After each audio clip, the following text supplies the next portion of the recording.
Okay, so where we left off after part 1 of example 2 was we were ready to we've diagrammed the two premises in the first sub-argument, and we're ready to figure out what conclusion follows validly from these premises, if one does.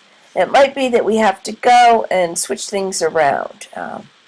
So we want a premise that has it's going to have an A and a C in it. So what can we say about A and C based on this diagram?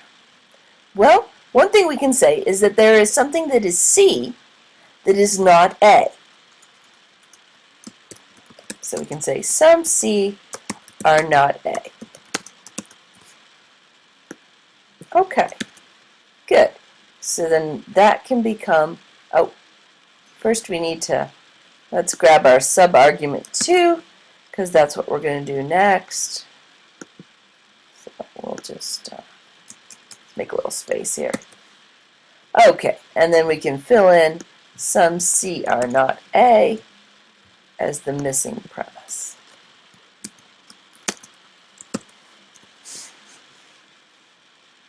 Okay. Oh, another thing that we should think about is we can see if these are in standard form.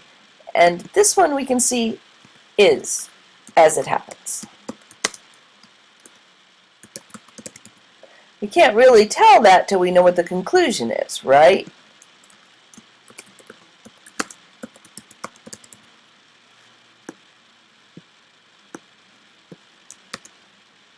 Okay, and then how about this one? So these are not. So the order doesn't matter when we're diagramming, but for the sake of niceness and staying with our standard form, let's do that.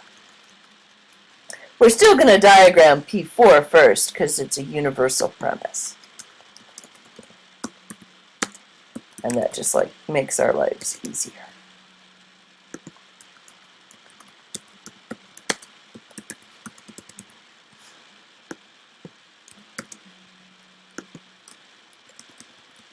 Okay, so now let's diagram this argument.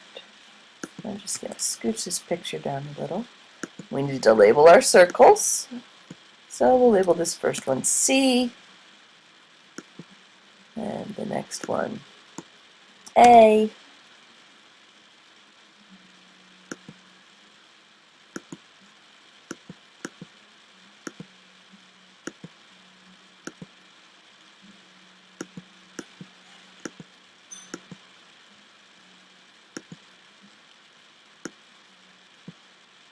that's a big box. I don't need quite that big a box. Okay, and this one will be D.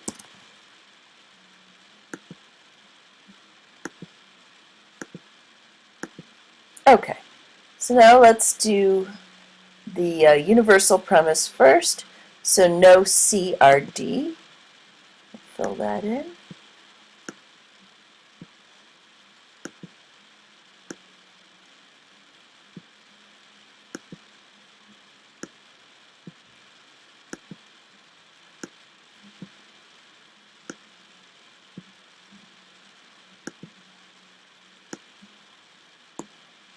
Okay, and then the major premise, some C are not A. So there's a thing that's C that's not A. Clearly the X needs to go right in here because we've already filled in the other possibility. Okay, and then we, let's see, first let's pretty this up. Okay, then we see if the conclusion is diagrammed. So some D are not A. So is there a thing that is D that is not A? No. So what we see from this is that subargument 1 is valid, but subargument 2 is not. So the argument is invalid. So righties is invalid. Because if any of the subarguments are invalid,